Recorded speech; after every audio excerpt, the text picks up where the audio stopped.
water is dark at 50 feet below the surface of the Columbia River. Murky sediment clouds the beam of the dive light as it sweeps across the riverbed near Cascade Locks, Oregon.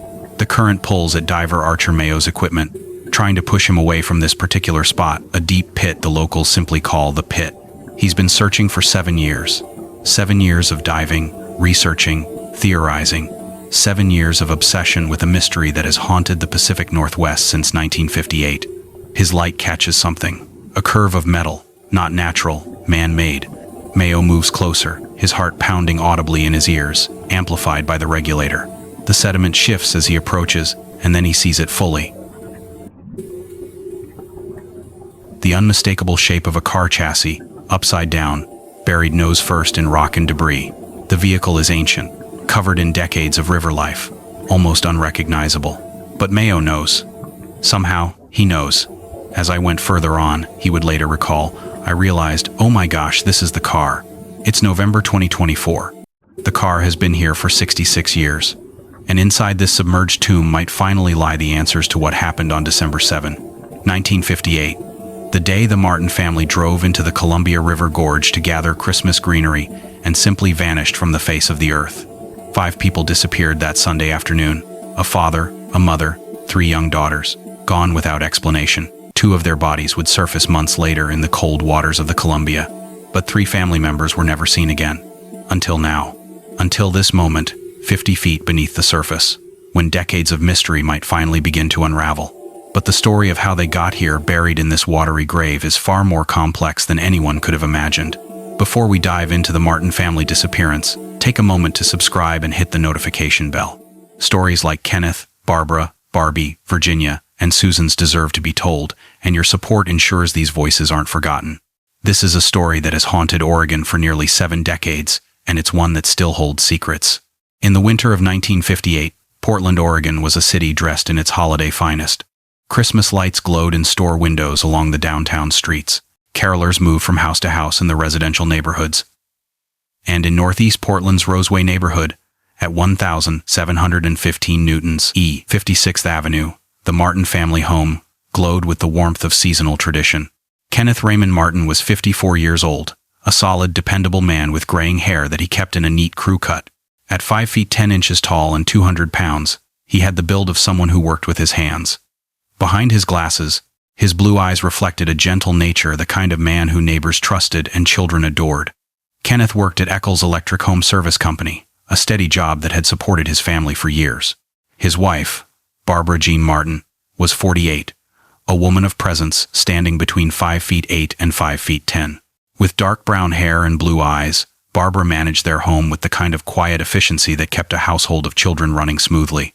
She had married Kenneth when their world was younger, and together they had built a life centered around family, community, and faith.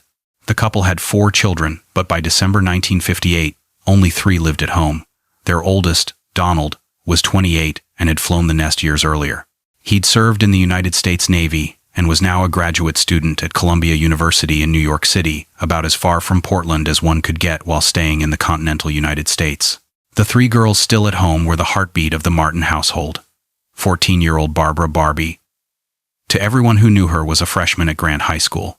At 5 feet 5 and 120 pounds, with striking blue eyes, she was navigating that complicated territory between childhood and young adulthood. She wore her hair in the style of the time and had started rolling the cuffs of her jeans, a small rebellion against her parents' more conservative preferences. Virginia Martin, 13 years old, stood 5 feet 3 inches tall. At 110 pounds, with glasses perched on her nose, she was the quiet middle child, often lost between her more outgoing older and younger sisters. She attended Rose City School, where her teachers described her as studious and well-behaved.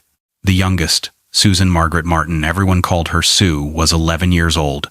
5 feet 1 inch tall and weighing about 100 pounds, she had hazel eyes that sparkled with the mischief and wonder of childhood. She still believed in the magic of Christmas, still got excited about decorating the house, still saw the world through eyes unburdened by teenage cynicism. The Martin family was, by all accounts, ordinary. They weren't wealthy. Kenneth's electrical work provided a modest living, but they weren't poor either. Their bank accounts held substantial savings, carefully accumulated over years of steady employment. They paid their bills on time. They went to church. They knew their neighbors. Kenneth had a tradition that defined him in the eyes of the community. Every Christmas he would dress up as Santa Claus. It wasn't just for his own children. Kenneth would don the red suit and white beard and visit neighborhood children, handing out candy canes and spreading holiday cheer. It was the kind of selfless gesture that made people smile when they spoke of him. The family's home on N.E. 56th Avenue was typical of the neighborhood, neat, well-maintained, filled with the accumulated possessions of a family that had lived there for years. A washing machine in the utility room, dishes drying on a rack by the kitchen sink, a Santa suit draped over a wingback armchair. Small details that painted the picture of an active, living household. But there was a complexity beneath this ordinary surface. The relationship between the parents and their oldest son, Donald, had become strained over the years. There were whispers in the family about why Donald had left Portland, why he rarely came home, why the distance between him and his parents seemed to grow with each passing year. These whispers would become significant later, when the unthinkable happened. In early December 1958, as Christmas approached, the Martins were preparing for the holidays like millions of other American families. Barbara was planning the decorations. Kenneth was preparing his Santa suit for the annual rounds. The girls were counting down the days until Christmas break from school. On the evening of December 6, 1958, Kenneth and Barbara attended a neighborhood Christmas party. Kenneth wore his Santa suit, naturally, delighting the children with candy canes and ho-ho-hos. It was a joyful evening, filled with the spirit of the season. When they returned home that night, Kenneth left the Santa suit draped over the chair, planning to put it away the next day. Barbara put a load of laundry in the washing machine, intending to finish it in the morning. Neither of them knew that they would never complete these simple household tasks. The family had made plans for Sunday, December 7. They would take a day trip into the Columbia River Gorge, that spectacular natural wonder where the Columbia River carved its way through the Cascade Mountains. The purpose was practical yet festive. They would gather greenery, pine branches, holly, fir boughs to make Christmas wreaths and decorations for their home.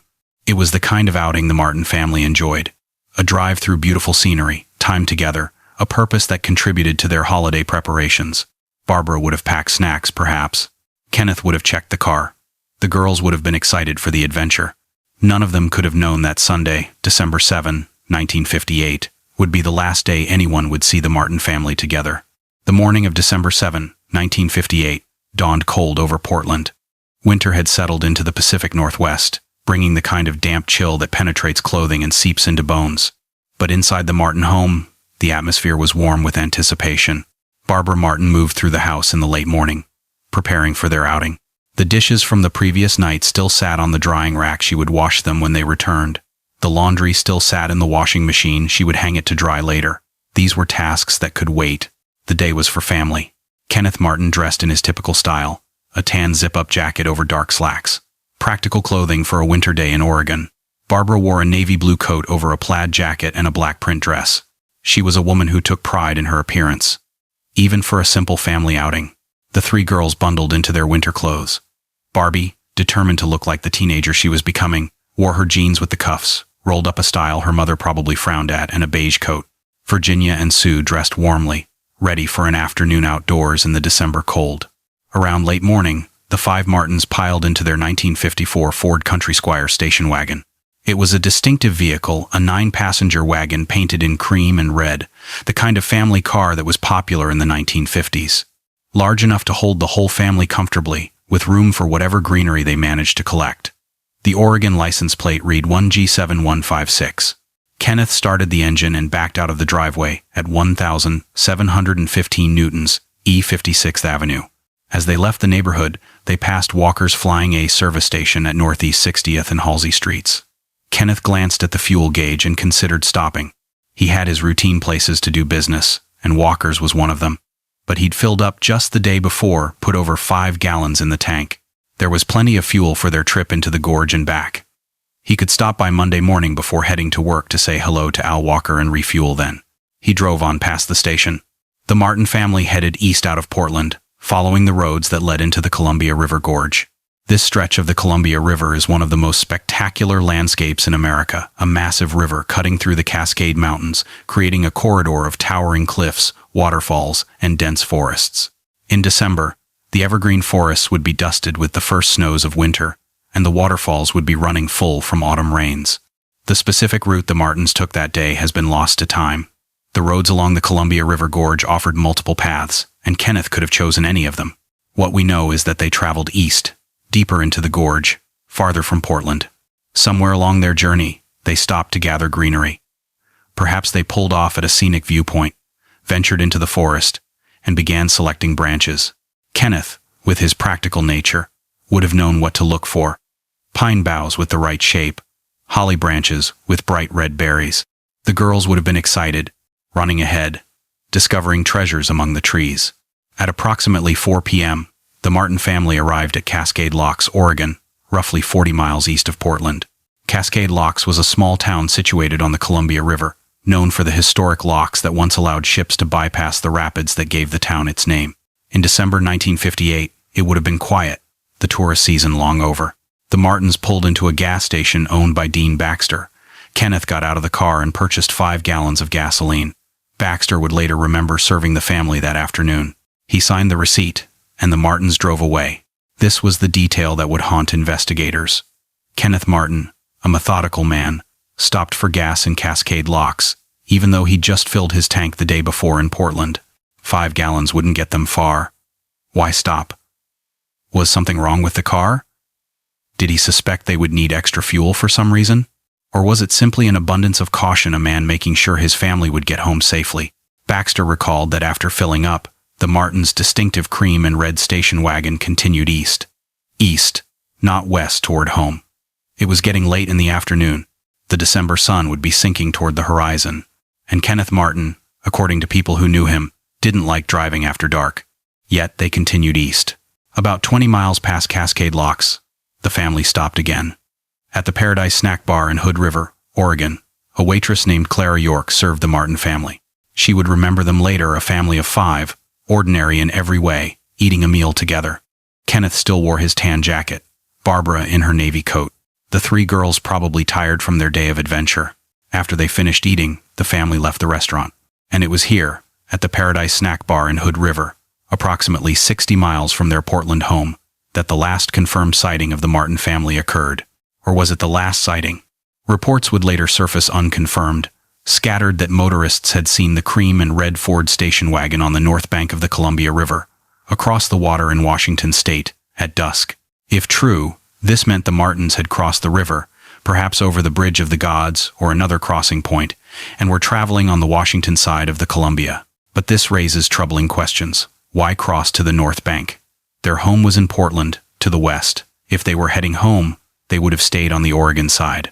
What drew them across the river as darkness fell? Somewhere between Hood River and home. As the winter sun sank below the Cascade Peaks and darkness settled over the Columbia River Gorge, the Martin family vanished. They simply disappeared, as if the earth had opened up and swallowed them whole. Monday morning, December 8, arrived cold and ordinary in Portland, but at 1,715 Newtons, E, 56th Avenue, something was wrong. The Martin house sat silent. No one stirred inside. The Santa suit still draped over the chair. The dishes still sat on the drying rack. The laundry still sat in the washing machine, damp and forgotten. At Eccles Electric Home Service Company, Kenneth Martin's boss, Taylor Eccles, waited for his employee to arrive. Kenneth was reliable, always on time, always responsible. When 7:40 a.m. came and went with no sign of Kenneth, Eccles felt the first stirrings of concern. At Grant High School, teachers marked Barbie Martin absent from her morning classes. The 14-year-old freshman wasn't there. At Rose City School, Virginia and Sue were also marked absent. Their teachers noted it with mild concern. The Martin girls were good students, not the type to skip school. By Tuesday, December 9, the concern had grown into alarm. Kenneth had now missed 2 days of work without calling. The girls had missed 2 days of school. Something was clearly wrong. That evening, Taylor Eccles made the decision to call the police. At approximately 11 p.m., on December 9, police arrived at 1,715 Newtons, E 56th Avenue to investigate. What they found inside the Martin home was deeply unsettling. The house showed no signs of forced entry, no signs of a struggle, no signs that anything violent had occurred within these walls. But it was clear that the family had left, expecting to return soon. The washing machine still held wet laundry, now starting to mildew. The dishes from Saturday night still sat on the drying rack.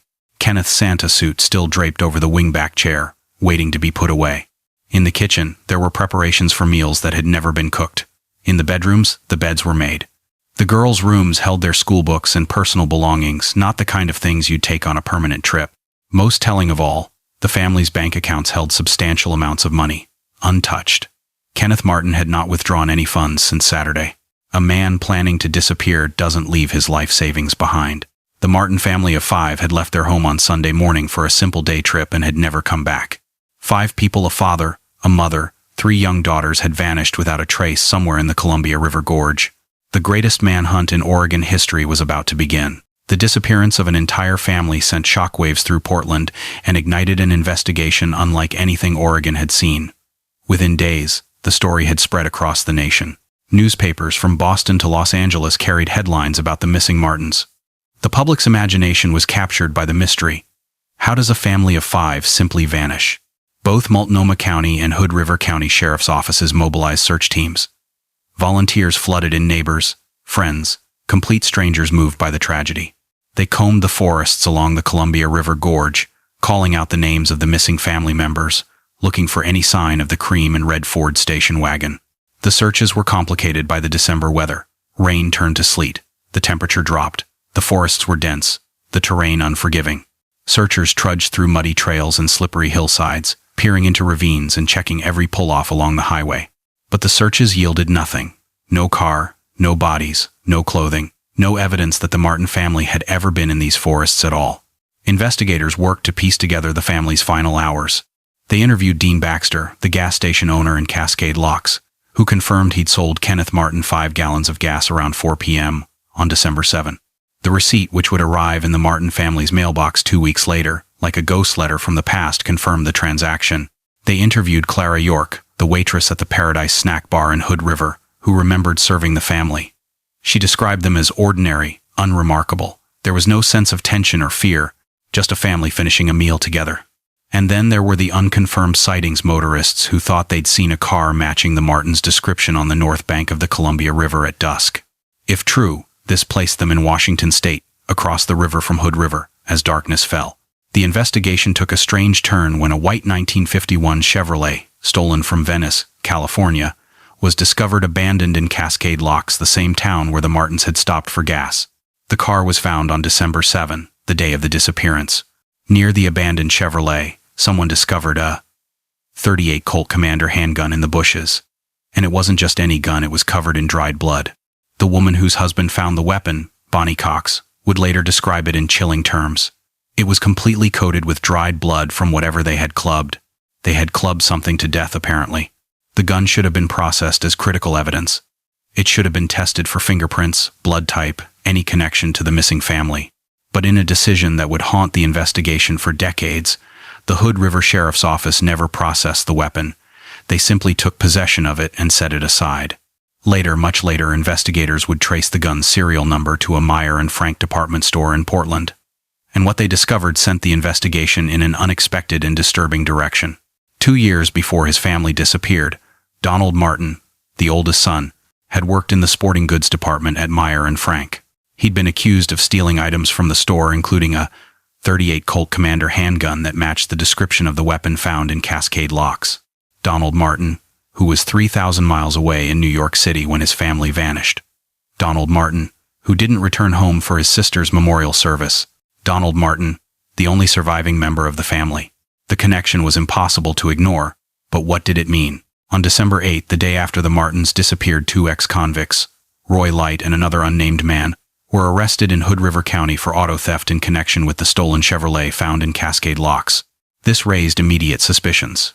A waiter at the Paradise Snack Bar in Hood River told police something chilling. He recognized Roy Light and had seen both ex-convicts in the restaurant at the same time as the Martin family. And more troubling still, he said, the 2 men left the restaurant at the same time the Martins did. Had the Martin family been followed as they left the restaurant? Were they targeted by these criminals? The stolen car, the bloody gun, the presence of convicted criminals in the same location. At the same time, these pieces seemed to fit together into a sinister puzzle. But investigators couldn't make the pieces lock into place. There was no physical evidence connecting Light and his accomplice to the Martins. The men had alibis.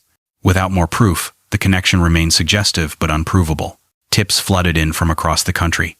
More than 200 letters and hundreds of phone calls poured into law enforcement offices. People from Iowa to Montana reported seeing a family matching the Martins' description. Each tip had to be investigated. Each lead followed. One woman called with a vision. She said the family was in water by a totem pole. The tip seemed absurd, the product of someone seeking attention. But in a case with so few leads, even this had to be checked. On December 28, 3 weeks after the disappearance, a woman's glove was discovered near the site where the stolen Chevrolet had been abandoned. Family members looked at it and said it was similar to a glove Barbara Martin would wear, but they couldn't positively identify it as hers. Another tantalizing clue that led nowhere. On December 31, a man called police to report seeing a vehicle matching the Martins' cream and red Ford speeding on the Baldock Freeway. Police were alerted. They searched. The car was never found. A letter arrived from someone claiming to have seen a family resembling the Martins in Burlington, Iowa, on Christmas Eve. Could the family have driven halfway across the country? Had they left voluntarily? It seemed impossible, but stranger things had happened. On January 7, 1959, exactly 1 month after the disappearance, a truck driver reported seeing a car matching the Martins' description parked in Billings, Montana. It had Oregon license plates. Each of these sightings raised more questions than answers. If the Martins were alive and traveling, why? If they were running from something, what were they fleeing? And if these sightings were real, where was the family now? By February 1959, investigators had expanded their searches to include the greater Portland metropolitan area and even Mount Hood. The manhunt had become the largest missing persons search in Oregon history. Hundreds of volunteers continued to comb the forests. Law enforcement agencies coordinated their efforts across multiple counties. And then, in late February, a volunteer searcher made a discovery that would change the entire direction of the investigation. Near the Dalles, Oregon, on a bluff overlooking the Columbia River, the searcher found tire tracks. They led from the road toward the edge of the cliff and then disappeared over the edge. The tracks were measured, photographed, documented. When compared to the tire treads on a 1954 Ford Country Squire station wagon, they matched.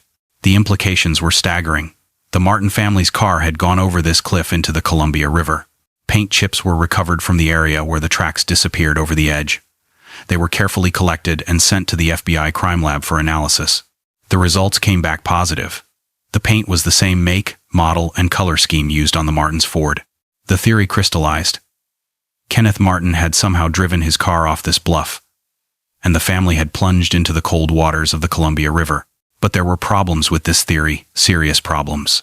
The tire tracks didn't show signs of sudden braking or swerving, the kind of marks you'd expect if Kenneth had accidentally driven toward the edge and tried to stop.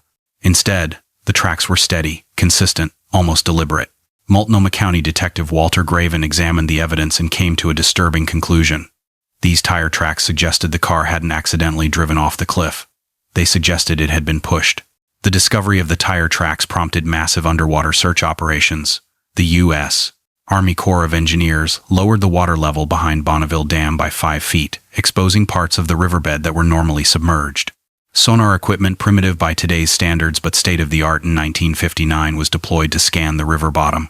Divers went into the cold, murky water, searching for any sign of the station wagon. The Columbia River in this area was treacherous, strong currents, poor visibility, dangerous conditions that risked the lives of the searchers themselves. The searches found nothing. No car, no bodies, no confirmation that the Martin family was in these waters. But forensic science in 1959 had severe limitations. Sonar technology could miss objects buried in sediment or hidden in underwater structures. The Columbia River carried millions of tons of silt and debris, constantly shifting the riverbed. A car could be completely buried within weeks of entering the water. Without finding the vehicle, investigators couldn't prove what had happened. The case seemed destined to remain an unsolvable mystery. And then, on May 1, 1959, nearly 5 months after the family vanished, everything changed. Where are you watching from today? Drop your location in the comments. I'm always fascinated to see how these stories connect people across distances. The Martin family's disappearance captured attention nationwide in 1958, and it still resonates with people around the world who believe every family deserves answers. If you're finding this story as compelling as I do, please hit the like button. It helps bring attention to cases that deserve to be remembered. May 1, 1959. 5 months of searching, 5 months of dead ends and false leads, 5 months of a family living in limbo, not knowing if their loved ones were alive or dead. On that spring day, A drilling rig was working in the Columbia River near the Dalles, precisely in the area where the tire tracks had been found, directly across from an aluminum smelting plant on the river's north bank. The rig's anchor dropped into the water, down through the murky depths, down to the riverbed 50 feet below. The anchor caught something heavy, something that resisted when the crew tried to haul the anchor back up. For a moment, whatever the anchor had hooked held firm. The crew strained against the weight, and then it broke free, dislodging before it could be brought to the surface, sinking back into the river's dark embrace. The crew noted the incident but thought little of it. Rivers held all manner of debris, old logs, abandoned equipment, natural formations. Whatever they'd snagged was gone now, lost again in the depths. But the next morning, May 2, a fisherman and his wife were out on the Columbia River near Cascade Locks. In the early morning light, they saw something floating in the water. Two objects, moving with the current.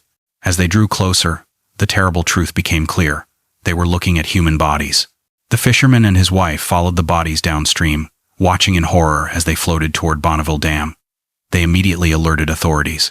On the afternoon of May 3, 1959, the body of 11-year-old Susan Martin was recovered from the north bank of the Columbia River near Camas, Washington. She had drifted approximately 70 miles downstream from the Dalles. The next morning, May 4, the body of 13-year-old Virginia Martin was discovered near Bonneville Dam, roughly 46 miles downstream from the Dalles, about 30 miles from where her younger sister had been found. The bodies were taken to the Clark County Medical Examiner's office and then transferred to Multnomah County in Portland for autopsies.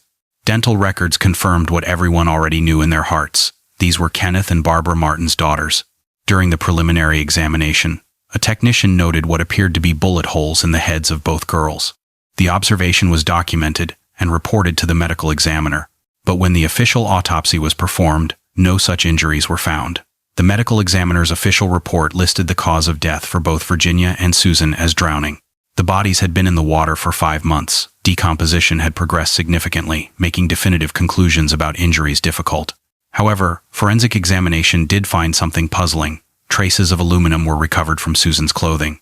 Aluminum from the smelting plant on the north bank of the river, directly across from where the tire tracks had led over the cliff. The pieces seemed to fit together.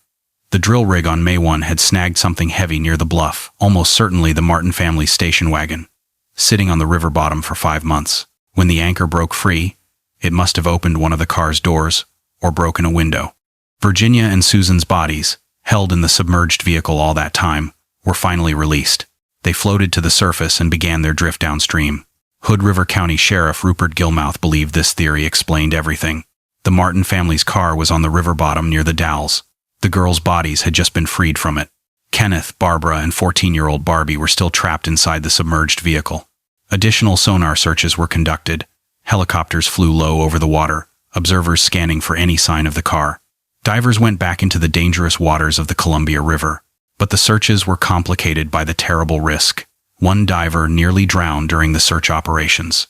The Columbia's currents were simply too strong, the visibility too poor, the depths too dangerous. The decision was made to suspend the underwater searches. 3 members of the Martin family, Kenneth, Barbara, and Barbie, remained missing. They were presumed dead, their bodies still trapped in the car somewhere on the river bottom. But Detective Walter Graven wasn't satisfied with this conclusion. Graven, a meticulous investigator with the Multnomah County Sheriff's Office, couldn't shake the feeling that the Martin family's disappearance was more than a tragic accident. He looked at the evidence differently. The tire tracks leading over the cliff didn't show signs of panic braking. The reports of the family being seen on the north bank of the river at dusk, while the tire tracks were on the south bank, suggested the car went over the cliff after dark, strange behavior for Kenneth Martin, a man who didn't like driving at night. The stolen car and bloody gun found in Cascade Locks. The 2 ex-convicts arrested there. The gun traced back to Donald Martin, the only surviving family member. Graven became convinced that the Martin family had met with foul play. He believed that once the car was found, physical evidence would prove murder. In his personal notebooks kept private, filled with his theories and observations, Graven wrote, "It had to be planned out by," and then he scratched out a name so heavily that it was unreadable. The note continued, "No one else with a motive." Years later, using computer photo enhancement, investigators would examine that scratched-out name. The analysis revealed what Graven had written before obliterating it. Donald Martin, the oldest son, the only survivor, the man who had allegedly stolen the bloody gun found in Cascade Locks. the man who didn't come home for his sister's memorial service, though he did return to Portland to settle the family's estate. Graven tried to investigate Donald Martin as a suspect, but his superiors weren't interested. The official theory was accident, not murder. Graven's bosses told him to leave the case alone. Frustrated, Graven wrote in his notebook, "Even though I can get no cooperation from anyone, there is no murder that can't be solved." But Graven would never solve the Martin family case. Despite his conviction, despite his years of work, despite his detailed notes and theories, the case remained officially unsolved. The cremated remains of Virginia and Susan were placed in urns at the Riverview Abbey Mausoleum in Portland, but they sat there unclaimed for over a decade. Donald Martin didn't retrieve his sister's remains. Then, on December 29, 1969, the girl's paternal grandmother, Margaret Martin, died. The very next day, December 30, someone retrieved the urns containing Virginia and Susan's ashes from the mausoleum.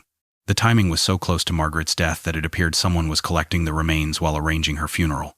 Who retrieved the urns? Why then? These questions were never officially answered. In December 1966, 8 years after his family vanished, Donald Martin inherited the family's estate. It wasn't a fortune. Kenneth and Barbara Martin had been people of modest means, but it had been held in mandatory probate for 7 years, waiting to be claimed.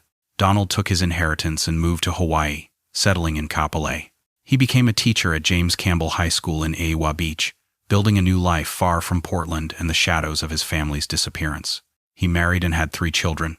He lived a seemingly ordinary life, teaching students, raising his family. If he carried the weight of being the only Martin survivor, if he bore suspicions about his possible involvement in his family's fate, he bore these burdens in silence. When journalists or investigators occasionally reached out to him about the case, Donald's response was consistent. In 1958, he'd told Detective Graven, "I know of no one who would murder my folks or no reason for it, but I don't see how it could have been an accident." It was a statement that raised as many questions as it answered. If not murder and not an accident, then what? Detective Walter Graven died in 1988, never having solved the case that obsessed him. His grandson, Greg Graven, would inherit his grandfather's notebooks and papers, keeping alive the old detective's conviction that the Martin family had been murdered. Donald Martin died in October 2004 at the age of 73. He was survived by his wife and 3 children. He was buried at the National Memorial Cemetery of the Pacific in Hawaii, far from the Columbia River that had claimed his family members 46 years earlier. With Donald's death, the last person who might have had answers, whether as an innocent survivor or as someone with darker knowledge, was gone. The Martin family case seemed destined to fade into history, joining the ranks of unsolvable mysteries that haunt every state's cold case files. For most of the late 20th century, the Martin family disappearance existed in a kind of limbo. The case wasn't officially closed, how could it be, with 3 family members still missing? But it wasn't actively investigated either. The file gathered dust in storage, alongside hundreds of other unsolved cases. But some cases refuse to stay buried. Some mysteries call out across the decades, demanding attention, refusing to be forgotten. The Martin family's story became part of Oregon folklore. Older residents of Portland remembered the massive manhunt. They remembered the fear that had gripped the community. If an entire family could vanish without explanation, what safety could anyone claim? They remembered the newspaper headlines, the searches, the discovery of the 2 girls' bodies in the river. Every few years, someone would write an article revisiting the case. Journalists would interview people who had known the family, compile the known facts, speculate about what might have happened. These articles would generate renewed public interest for a brief time before the case faded back into obscurity. In the decades after the disappearance, technology advanced in ways that would have seemed like science fiction in 1958. Sonar equipment became vastly more sophisticated. GPS technology allowed for precise location mapping. Underwater robotics could explore depths too dangerous for human divers. Side-scan sonar could create detailed images of underwater terrain and objects. And most importantly, the understanding of how objects behave in river environments improved dramatically.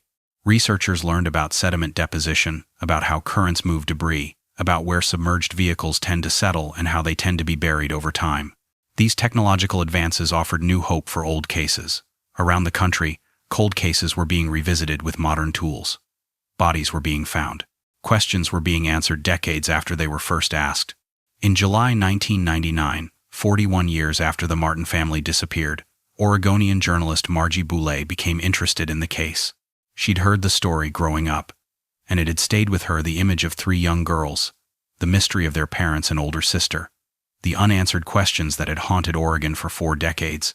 Boulay did something remarkable. She organized a private search effort. Using her connections and resources, she arranged for a team of divers to search the Columbia River near Cascade Locks using new technology, side-scan sonar, GPS positioning, and LiDAR underwater acoustic imaging. The search was methodical and professional. The team scanned the areas where the Martin car was most likely to be found, focusing on the region near the Dalles where the tire tracks had been discovered in 1959. The sonar equipment created detailed maps of the river bottom, revealing a landscape most people never see: a world of rock formations, underwater cliffs, and accumulated debris. But despite the advanced technology and careful searching, Boulay's team found nothing. The Columbia River kept its secrets. The search was called off, and once again, the Martin family case retreated into the shadows of history. The years continued to pass. 2000 came and went. The new millennium brought new technologies, even more sophisticated sonar, better underwater cameras, drones that could be piloted remotely through dangerous waters. But these tools weren't being applied to the Martin case. No one was actively searching anymore. The case became something people discovered on the internet, a mystery that true crime enthusiasts discussed in forums and comment sections. Theories proliferated.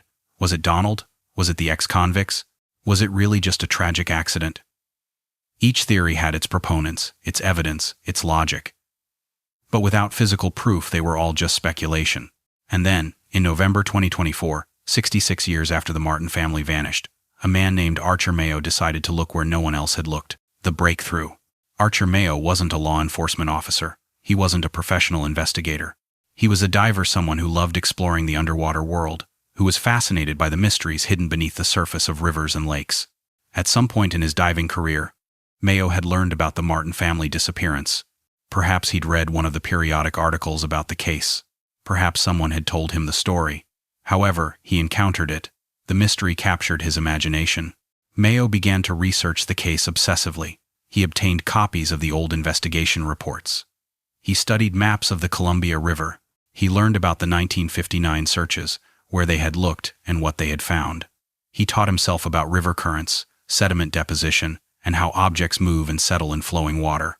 And he came to a conclusion that other searchers had missed. Everyone had been looking in the wrong place. The 1959 searches had focused on the area near the Dalles, where the tire tracks had been found leading over a cliff. It was logical, that's where the physical evidence pointed. But Mayo believed the car hadn't stayed near the Dalles.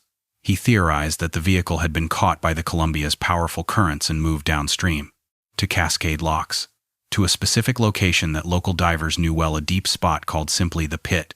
The Pit was exactly what it sounded like: a deeper than normal section of the river bottom, a depression where the current had scoured away sediment to create a hole in the riverbed. It was approximately 50 feet deep, deep enough to be dangerous, deep enough that most divers avoided it. But Mayo believed that if a car had gone into the Columbia River upstream and been moved by the current, the pit was a natural settling point.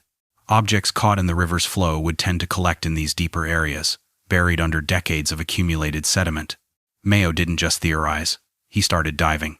For 7 years, he made regular dives in the pit, searching methodically, scanning the river bottom, looking for any sign of a 1954 Ford Country Squire station wagon. 7 years is a long time to search for something that might not be there. Most people would have given up after a few months, convinced they were wrong. But Mayo persisted, driven by a conviction that the answers were down there, waiting to be found. He used side-scan sonar to map the area. He noted every anomaly, every irregular shape on the river bottom. The pit was filled with debris, natural and man-made objects accumulated over decades. Each potential target had to be investigated, and most turned out to be nothing: old logs, rocks, industrial waste. But on one dive in November 2024, Mayo's sonar picked up something different.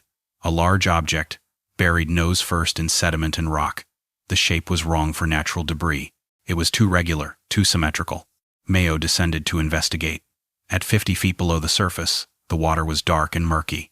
His dive light barely penetrated the gloom. He approached the anomaly carefully, and as he got closer, his heart began to race. It was a vehicle, a car, upside down, buried in the riverbed with debris piled on top of it. Ancient river growth covered its surfaces. Decades of silt had nearly swallowed it whole. But the basic shape was unmistakable. As I went further on, Mayo would later recall, I realized, oh my gosh, this is the car. He'd found it. After 66 years, after countless searches by law enforcement and volunteers, After the case had been all but forgotten by everyone except a few determined individuals, Archer Mayo had found what he believed was the Martin family's 1954 Ford Country Squire station wagon. But finding a submerged car was only the beginning. Now came the delicate, complex process of confirming its identity and recovering it from 50 feet of water. Mayo didn't keep his discovery secret. He immediately contacted the Hood River County Sheriff's Office, reporting what he'd found. The investigation was about to enter its most intensive phase since 1959. The Hood River County Sheriff's Office took Mayo's report seriously. Deputy Pete Hughes, who became one of the primary contacts for the case, coordinated with the Oregon State Police Crime Lab. This wasn't a simple recovery operation, this was potentially a crime scene that had been underwater for 66 years. In late February 2025, recovery operations began. But immediately, the team encountered problems. The car was in terrible condition, corroded, fragile, buried under rock and sediment. The current at 50 feet was strong and dangerous. The visibility was poor, and any attempt to move the vehicle risked destroying potential evidence. The recovery team decided to proceed carefully, extracting the vehicle in pieces rather than trying to pull the entire car out at once.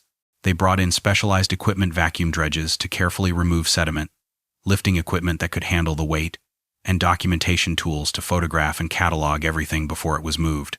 On March 6, 2025, the operation went into full swing. Media gathered on the shore as divers worked below. The story had captured public attention once again after 66 years. The Martin family mystery might finally be solved. The first pieces recovered were the chassis and engine. Corroded by decades underwater, covered in rust and river debris, they were barely recognizable.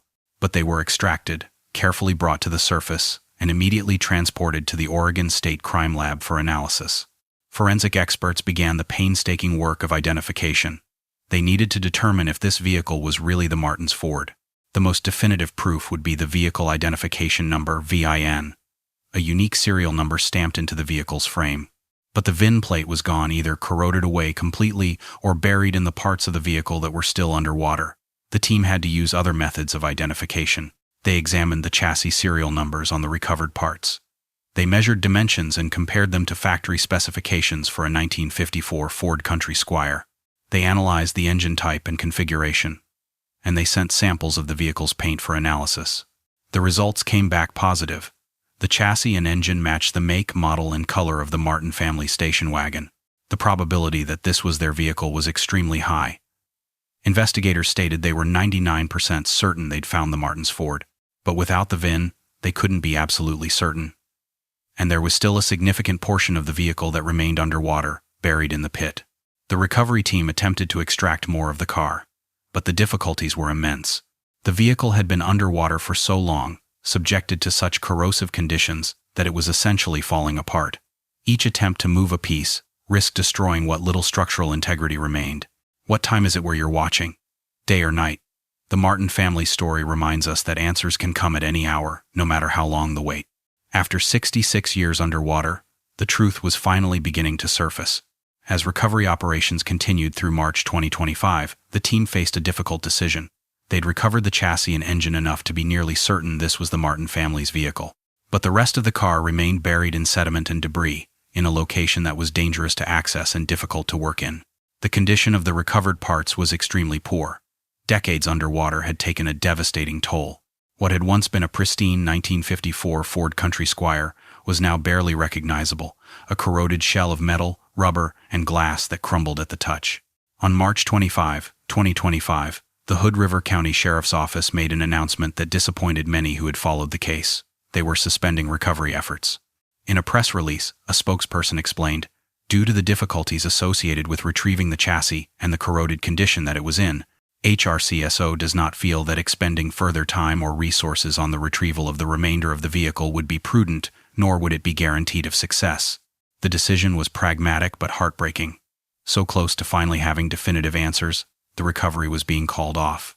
The rest of the vehicle and potentially crucial evidence would remain in the pit, but Archer Mayo wasn't ready to give up. The diver who had spent 7 years searching for this car, who had finally found it, who had brought it to the attention of authorities, he wasn't finished. Over the next several months, Mayo continued to dive at the site.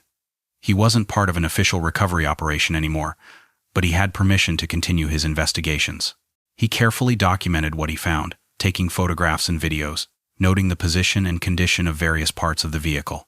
And then, on August 22, 2025, Mayo made an announcement that would stun investigators and capture worldwide attention. He had found human remains in the vehicle. Not just remains, multiple sets of remains. And something else.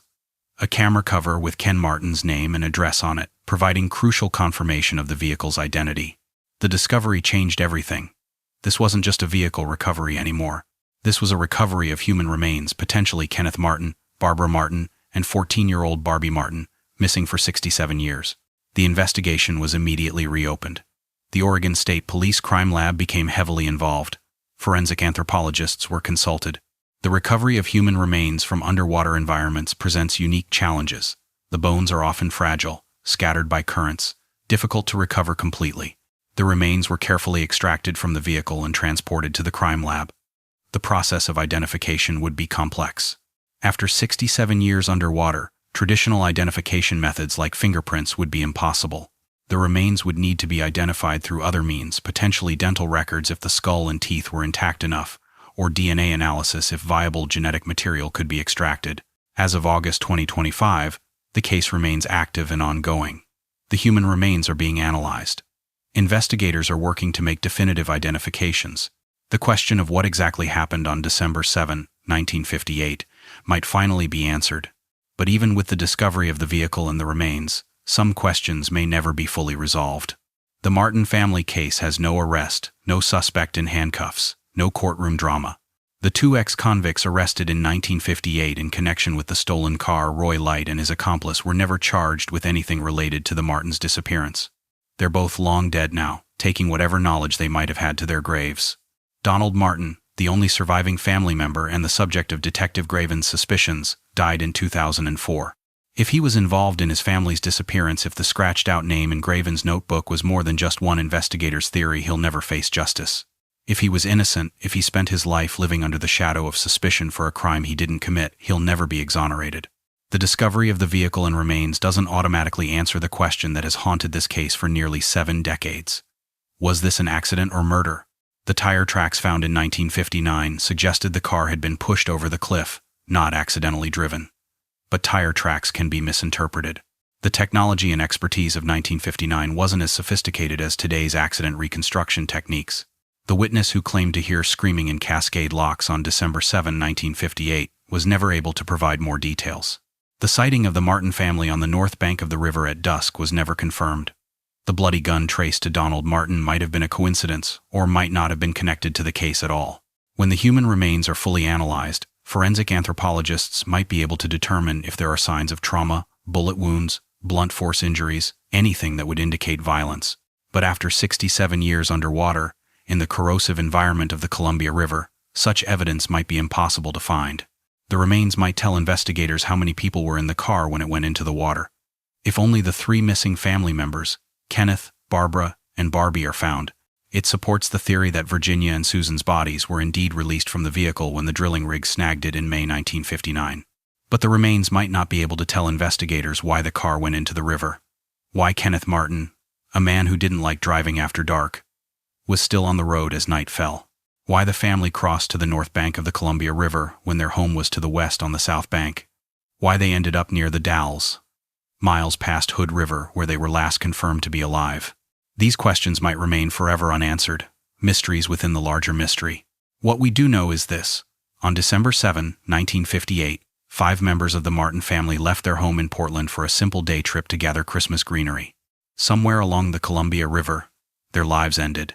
Their 1954 Ford Country Squire station wagon, with at least 3 of them inside it, went into the cold waters of the river and sank to the bottom. 2 of the daughters, Virginia and Susan, eventually surfaced, their bodies discovered in May 1959. The other 3 family members, Kenneth, Barbara, and Barbie, remained entombed in the submerged vehicle for 66 years, 50 feet below the surface, in a deep hole locals called the Pit. For decades, the Columbia River kept this secret. Searchers looked but couldn't find them. Technology advanced. New searches were conducted. But still, the Martin family remained hidden. Until one determined diver spent 7 years searching where others hadn't looked. Until Archer Mayo brought them home. The Martin family disappearance has been called one of Oregon's most baffling mysteries, and perhaps it always will be. Even with the discovery of the vehicle and the remains, even with modern forensic analysis, some questions about that December day in 1958 may never be definitively answered. But the case teaches us profound lessons about justice, persistence, and the enduring power of human determination. First, it demonstrates that no case is truly cold. The Martin family disappeared in 1958, when Dwight Eisenhower was president, when Alaska and Hawaii weren't yet states, when the technology we take for granted today didn't exist. For most people, the case was history, a tragic story from a bygone era. But for Archer Mayo, for Greg Graven, Walter Graven's grandson, who kept his grandfather's investigation alive, for journalists like Margie Boulay, who organized searches decades after the disappearance, for the community members who never forgot the case was never cold. It was a fire that smoldered, waiting for someone to fan it back to flame. The case also highlights the critical importance of technological advancement in forensic science. In 1959, searchers had primitive sonar, dangerous dive conditions, and limited ability to thoroughly search the Columbia River. By 1999, technology had improved significantly, but Boulay's search still came up empty. It wasn't until 2024, with even more sophisticated equipment and a diver willing to search for 7 years, that the car was finally located. This progression mirrors what we've seen in cold cases across the country. DNA technology has solved murders from the 1970s. Genetic genealogy has identified killers decades after their crimes. Ground-penetrating radar has located bodies in places that were searched repeatedly with older technology. Time and technology are powerful allies in the pursuit of justice. The Martin case also serves as a reminder of the devastating impact of unsolved mysteries on families and communities. Kenneth and Barbara Martin's grandchildren, the children Donald Martin had in Hawaii, grew up knowing their grandfather's entire original family had vanished under mysterious circumstances. That weight, that unanswered question, that shadow, hung over generations. Portland's community was changed by the disappearance. In the late 1950s, America was entering an era when people felt safe, when they left their doors unlocked, when children played outside unsupervised. The Martin family's vanishing was a crack in that sense of security. If a family of 5 could disappear during a simple day trip, what safety could anyone claim? The case influenced how law enforcement approached missing persons investigations. The massive manhunt, the largest in Oregon history at that time, set precedents for how such searches would be conducted in the future. The mistakes made in the investigation, particularly the failure to properly process the bloody gun as evidence, became teaching moments for generations of investigators who came after. And there's Detective Walter Graven, who spent years convinced the Martin family had been murdered, who fought against official indifference to prove his theory, who died without seeing the case solved, but whose detailed notebooks kept the investigation alive. Graven represents something essential in law enforcement. The investigator who won't let go, who believes the victims deserve justice no matter how much time has passed, who fights for the truth even when others have moved on. His grandson Greg, inheriting those notebooks and carrying forward his grandfather's conviction, shows how the pursuit of justice can span generations. The torch passes from one seeker of truth to another, across decades, across lifetimes. The discovery in 2024-2025 also demonstrates the power of citizen investigators working alongside law enforcement. Archer Mayo wasn't a detective, but his 7 years of dedicated searching accomplished what official investigations couldn't. His willingness to share his discovery with authorities, rather than seeking personal glory or profit, allowed the proper forensic work to begin.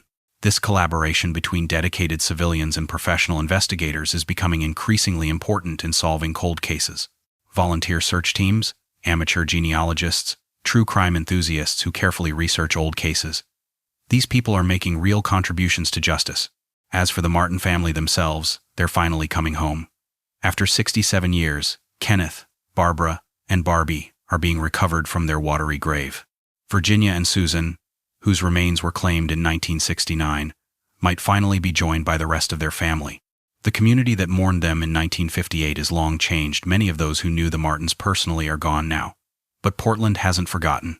When news broke about the discovery of the vehicle, when Archer Mayo announced he'd found human remains, the story went viral. People around the world who had never heard of the Martin family before suddenly knew their story. This is what it means to not be forgotten. This is what it means for a case to matter, even 7 decades later. The Martin family's tragedy became part of Oregon's history, part of the collective memory of a community and a state. And now, perhaps, it can become part of the closed cases, the mysteries solved, the questions answered. The forensic work continues as this script is being written. The remains found in the vehicle are being analyzed, identified, studied for any clues about how the Martin family died. When that work is complete, there will likely be a final report, a press conference, an official conclusion to the case. That conclusion might provide definitive answers, or it might leave us with probabilities rather than certainties. After 67 years underwater, after so much time has passed, after all the witnesses and potential suspects are dead, absolute truth might be beyond our reach. But we'll know more than we did. We'll have brought the missing home. We'll have given the Martin family a proper resting place and the dignity they deserved. And we'll have proven, once again, that justice delayed is not always justice denied. Sometimes it just takes 7 years of diving. Sometimes it takes the grandson of a deceased detective keeping his grandfather's notebooks. Sometimes it takes technology advancing to the point where what was impossible becomes possible. The Columbia River held its secret for 67 years. It was a formidable guardian, keeping the Martin family hidden in its dark depths, protected by current and sediment and time. But rivers, eventually, give up what they hold. The truth, eventually, surfaces. And the dead, eventually, come home. Thank you for joining us in honoring the Martin family's memory. Kenneth, Barbara, Barbie, Virginia, and Susan deserved better than to become a mystery. They deserved to live their lives, to see Christmas 1958 and all the Christmases after. While we can't give them that, we can ensure they're not forgotten. If this story moved you, please subscribe. We cover cold cases like this every week, showing that no matter how much time passes, no matter how impossible a case seems, answers can still be found. We prove that families deserve closure, that the missing deserve to be searched for, that the dead deserve to be brought home. What other cold case do you think deserves more attention? What mystery from your area has gone unsolved for too long? Let me know in the comments. Your story suggestions help us shine light on cases that need to be remembered. The Martin family's case reminds us that persistence matters. Archer Mayo dove for 7 years before finding what countless others had searched for. Detective Graven filled notebooks with his theories, even when no one would listen. Time passed, technology advanced, and eventually, the truth began to emerge. No case is too old. No mystery is truly unsolvable. Sometimes it just takes someone who refuses to give up, who believes that every person matters, who insists that the dead deserve justice and the living deserve answers. See you in the next story, where we'll continue proving that justice, though delayed, is never denied. Until then, remember the Martin family. Remember that behind every cold case is a family that never stopped hoping, a community that never stopped wondering, and victims who deserve to be more than just a mystery. They deserve to be remembered as who they were. A father who dressed as Santa Claus to bring joy to children. A mother who left laundry in the washing machine planning to finish it when she got home. 3 sisters who piled into the back of a station wagon for what should have been a simple, joyful afternoon gathering Christmas greenery. The Martin family, finally, after 67 years, found, finally, coming home.